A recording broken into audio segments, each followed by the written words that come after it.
Hey everyone, drifting is my hobby here. Back with a special little episode this week. I'm going to tell you a little bit about what's going on right now, what I'm getting into, some new things that's kind of going on.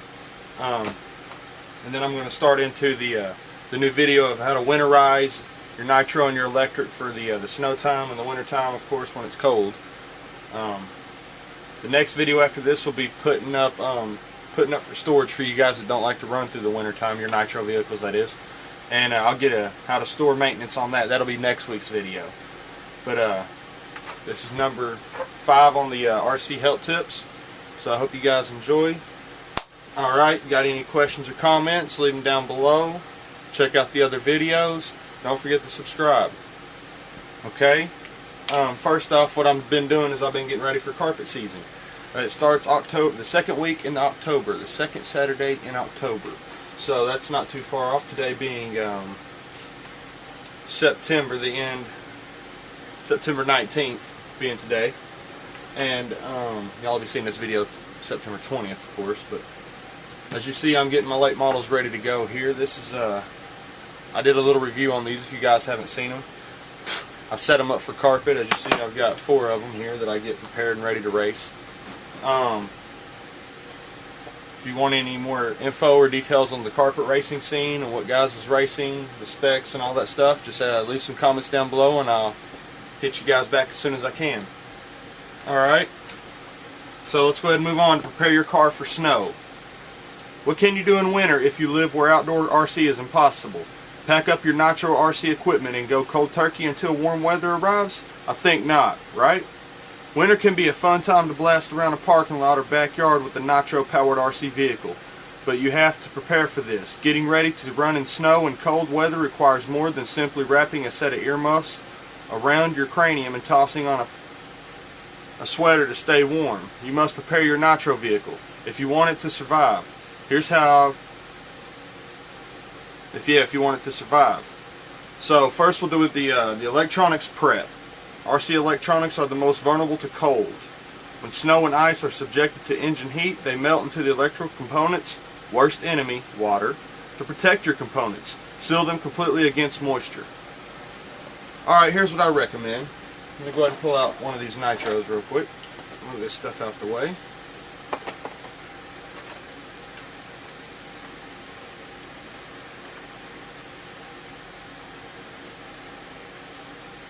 Go ahead and show the new mini late model. That's the new Greenville body, by the way, guys.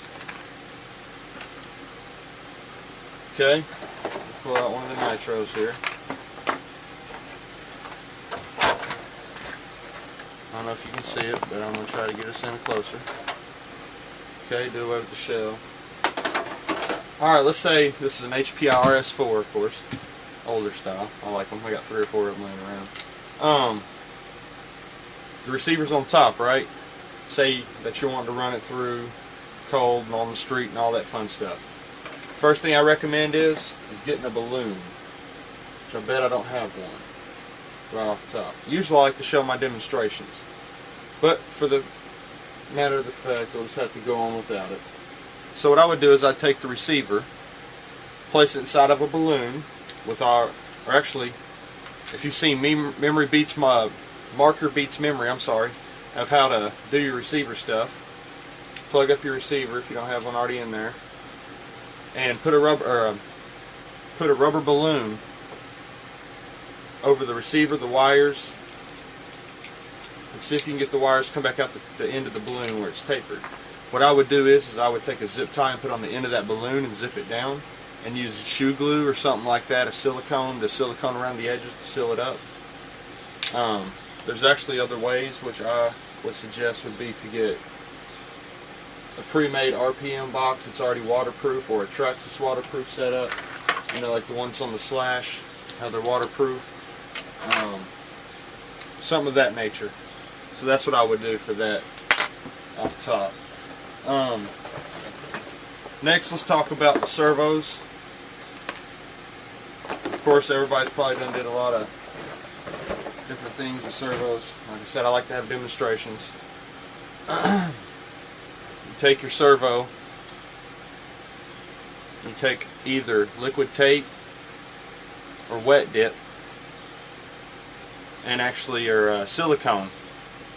There's actually many different things you can use that you've probably seen on other videos, and that stuff works awesome.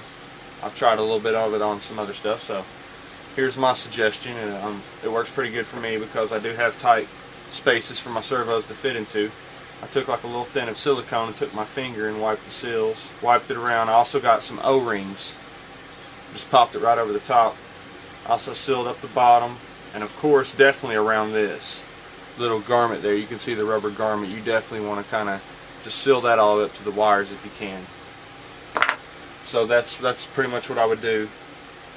You got to seal all the servo cases with a thin bead of shoe goo, or as I said, silicone, and then spread it so it's pretty much smooth, but you don't want to take it all, you don't want to strip it away. So let's talk next on running your nitro motor when it's freezing ass outside. Well, first off, most of you guys already need to know, or if you already know, that's cool, that you shouldn't ever try to start your motor when it's dead cold, let's say 32 below. And some of you guys out there that's asking questions or watching this is probably living in somewhere a little bit colder than that. What I suggest is getting some duct tape or some kind of tape of sorts. And I'm going to find the front of the motor. Let's see if I can actually get you guys in on that right there. I'm actually going to find the front of the motor. I actually want to use aluminum tape, but I'm going to use black tape for just demonstration purposes. I'll take it and tape up some stretchy tape there. The front of this. Of course, if you use a piece of duct tape or something of that nature. Okay, now you can see how many fins I've already covered up, and I only covered up to the half. That's what you try to do. Check your temperature. You want it to stay around the 200 range, above 200 preferably, if you're running in dead snow, cold. If it's still dropping below 200, I would go ahead and put another piece of tape on the top to go ahead and cover up more fins, because you're trying to pack in more heat is what the point of this demonstration right there was. So that's one thing you want to know. Use aluminum tape to particularly block the airflow over the cylinder's head's fins and to increase running temps to an acceptable range. You know, there's lots of different type of heads. There's some it's real small, some it's real big. I've got examples, but I don't feel like digging them out right here in front of you guys. A post-snow cleanup. Now here's what everybody wants to know after you get done running your nitro in the snow. After you've run your nitro vehicle in the snow and cold, dry it thoroughly and lubricate all the moving parts with WD-40. Moisture can find its way through nearly every opening, and that can mean rusty metal parts. Ideally, you should blast the entire chassis with compressed air. If you have a compressor, if you don't have access to compressed air, remove as many moving parts as you can and dry them thoroughly with paper towels.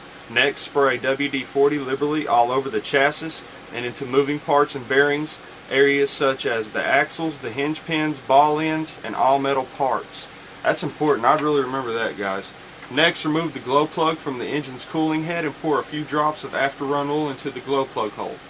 Now, I showed you guys some simple ways on a couple of videos back, so check that out. Remove the air filter and clean it. Put a few drops of oil into the carb venturi, reinstall the plug, and you're finished. So remember, guys, when you're out playing in the snow, parts are brittle because it's more colder. Plastic stuff will snap. The aluminum stuff it's cold. It doesn't do good. So try not to hit nothing. You can go wild. I see a lot of people jumping them and going crazy with them. That's all good. Hopefully you got plenty of parts in your hobby shops stocked up on it. Anyways, I think that about covers it pretty much for the nitro side of it. Okay, so let's move on. We'll go to get let's say electrics. So you guys out here wanting to run their electric, you know. As far as the electrics go, I know y'all have heard of company Traxxas, and that's probably what a lot of people start with. Good entry-level vehicles to me, some good racing. Waterproof servo, you can buy it with the waterproof servo already in it, the waterproof receiver already in a sealed box, and the waterproof ESC. Like I said, the only thing you pretty much got to worry about is wherever there's any moving parts or any metal. What I typically do is I blast the chassis off with WD-40 before I run, and I dry it off whenever I get done running.